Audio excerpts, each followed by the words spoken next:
नमो नमः। महाकवि श्री हर्ष द्वारा रचित नैषधीय चरितम के इस प्रथम सर्ग के 17वें पद्य के अध्ययन में आपका हार्दिक स्वागत है।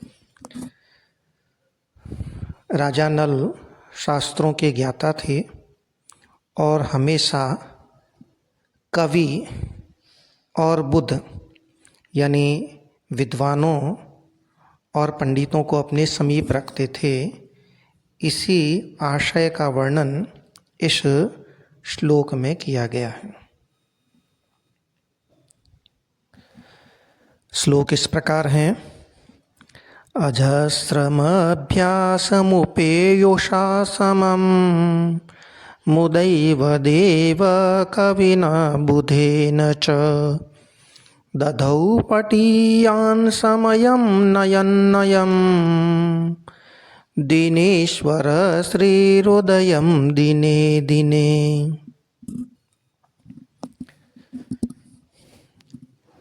इस श्लोक में श्लेष अलंकार भी है, तो दो अर्थ लेंगे।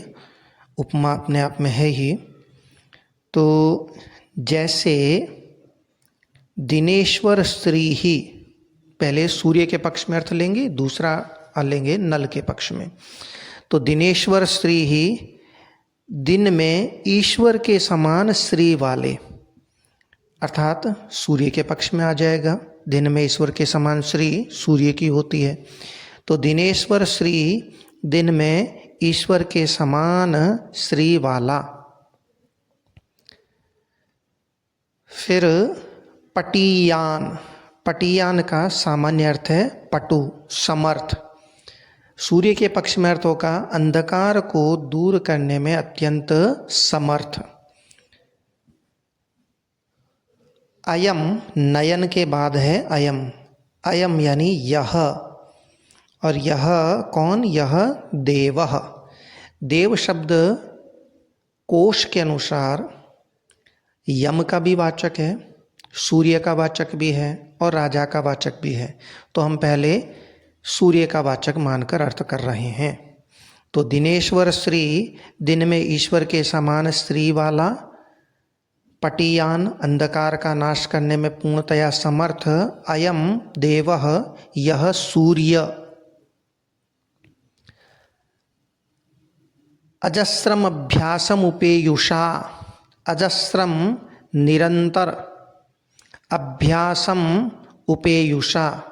अभ्यास का एक अर्थ निकटता भी है, तो पहला अर्थ वही ले रहे हैं कि निरंतर अभ्यासम उपेयुषा, निकटता को प्राप्त करने वाले।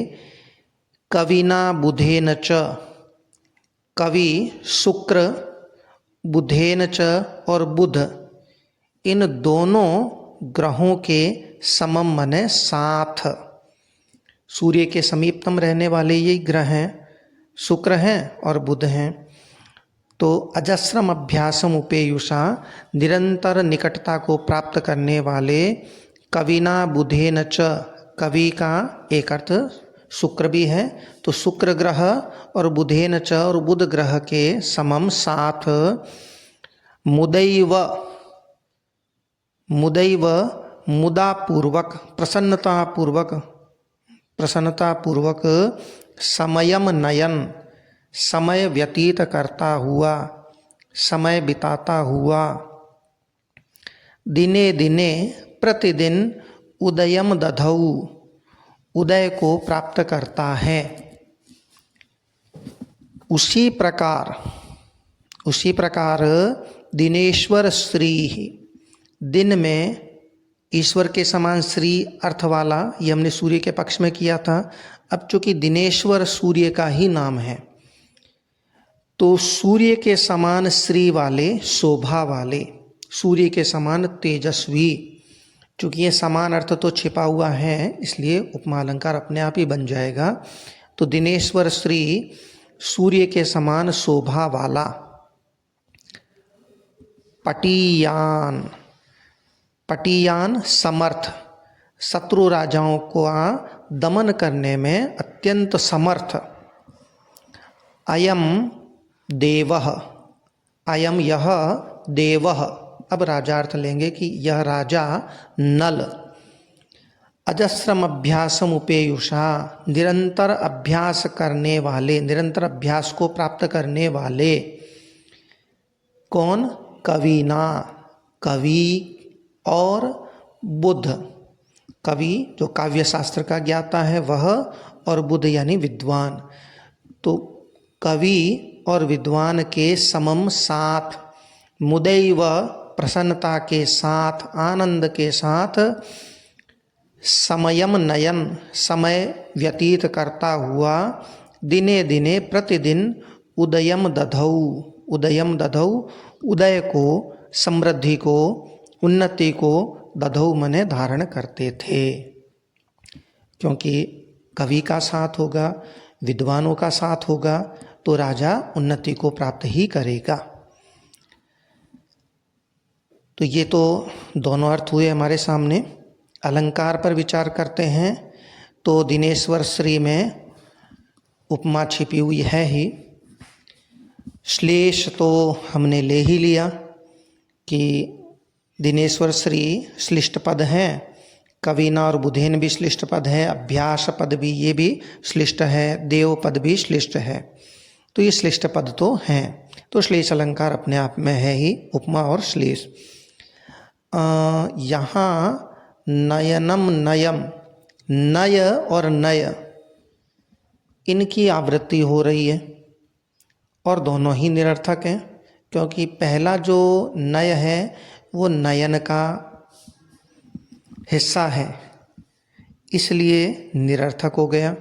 दूसरा जो नयम है वो संधि के कारण हुआ है, मूलतः तो अयम पद है, गमुडागम संधि के कारण हुआ है, मूलतः अयम पद है, इसलिए दोनों निरर्थक हुए। भले ही दोनों निरर्थक हों पर यमक अलंकार तो बन ही जाता है। यमक में दोनों सार्थक भी हो सकते हैं, अर्थ अलग अलग होना चाहिए, दोनों निरर्थक हो सकते हैं, एक सार्थक और एक निरर्थक भी हो सकता है। और बाकी यहाँ महाकवियों के वाणी में तो अनुप्रास तो छाया ही रहता है, तो अनुप्रास तो मान ही सकते हैं।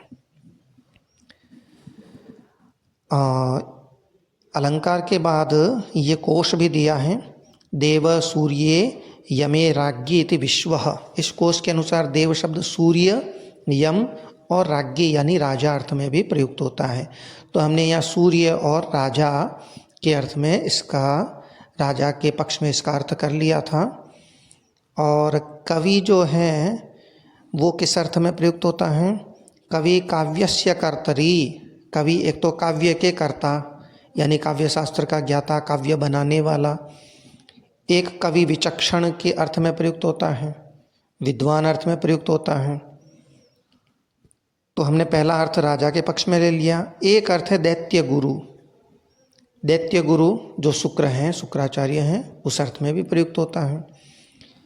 तो कुल मिलाकर उम्मीद है कि श्लोक का अर्थ आपके सामने स्पष्ट हो गया है। अस्तु पुनर्मिलाम, नमो नमः, धन्यवाद।